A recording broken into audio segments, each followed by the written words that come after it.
A 7-year-old arrives home with her first report card from school, which is full of terrible grades. Her dad leans over her shoulder to take a peek at the academic horror show. The girl turns around and asks, "So what do you think, Dad? Nature or nurture?"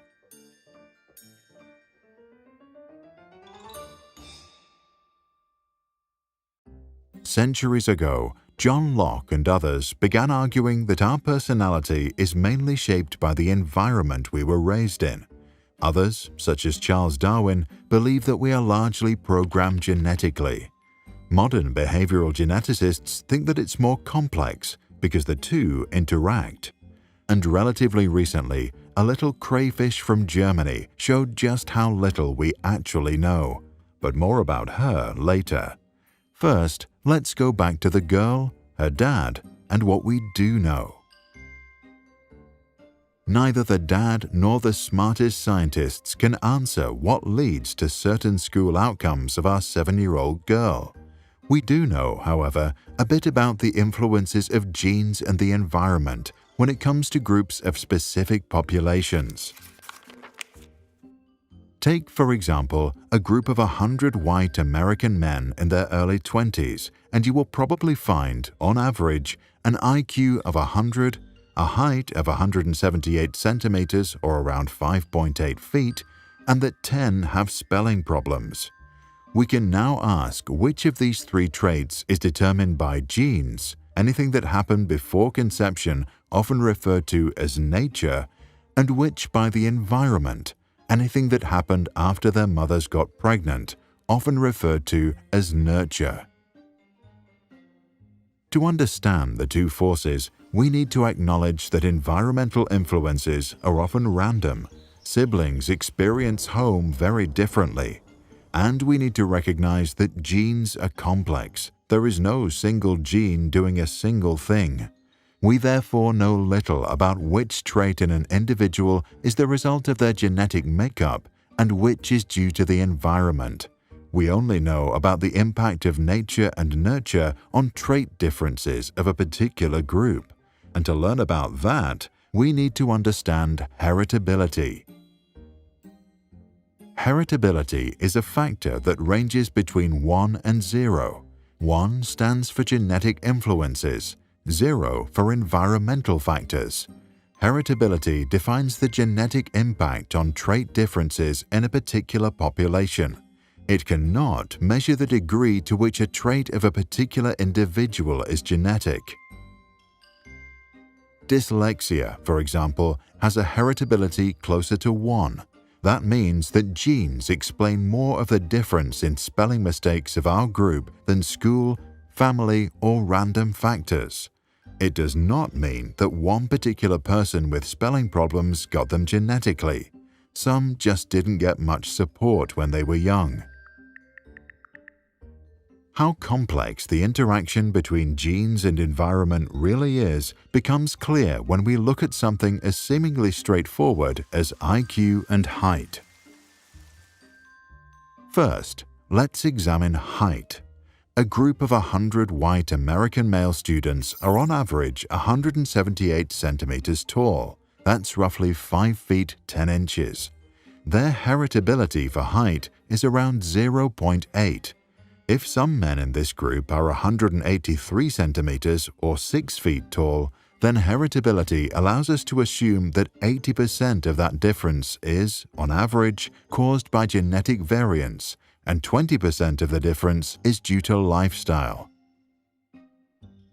If the same group of people were raised in a region that experienced systemic droughts and they never had enough to eat, their potential for an average height of 178 centimeters is far from ever being reached.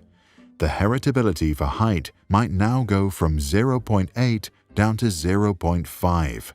Nature and nurture are now equally responsible for group differences. This means heritability changes. If we have a well-nourished population on the one side and a malnourished group on the other, then the impact of nutrition on the differences in height changes from 20% to 50%.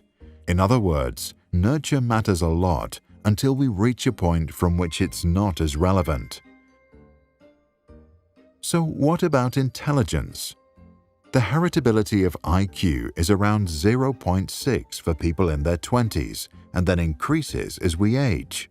The average IQ in our group will be around 100, but some have an IQ of 110.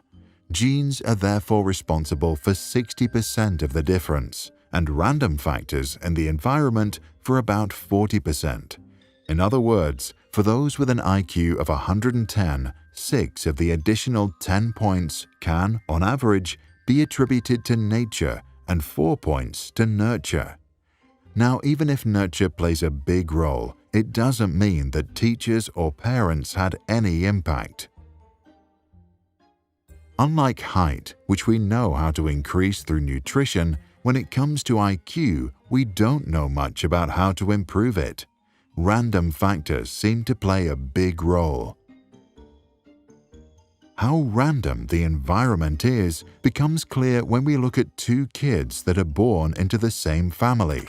Both are raised in the same shared environment, but firstborns, on average, turn out to be more intelligent than their younger siblings. And if one of the two siblings was adopted, the two would have some correlation in IQ during their upbringing.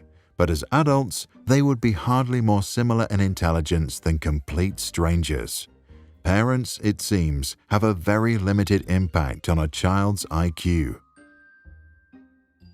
So now what about that crayfish? In 1995, German scientists made an odd observation. The little female creature had mutated and become asexual, able to make clones of itself. As each clone shared exactly the same genetic blueprint, the scientists set up an experiment for the ultimate test. Hundreds of these little identical creatures were placed in the same environment, same water, same temperature, same amount of food. Even though the scientists tried to control all these variables, the unthinkable happened. Some crayfish stayed tiny, others grew big. Some died, others lived on. And while some became social, others enjoyed solitude. Why do you think that happened? Is that nature, nurture, or a complex interplay of the two with some random variations in replicated genetic code? To download this video without background music and to learn more about the topic, visit sproutschools.com.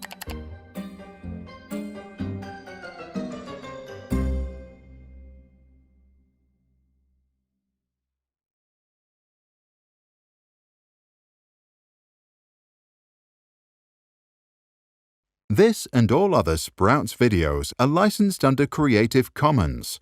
That means teachers from all around the world can use them in classrooms, online courses, or to start projects.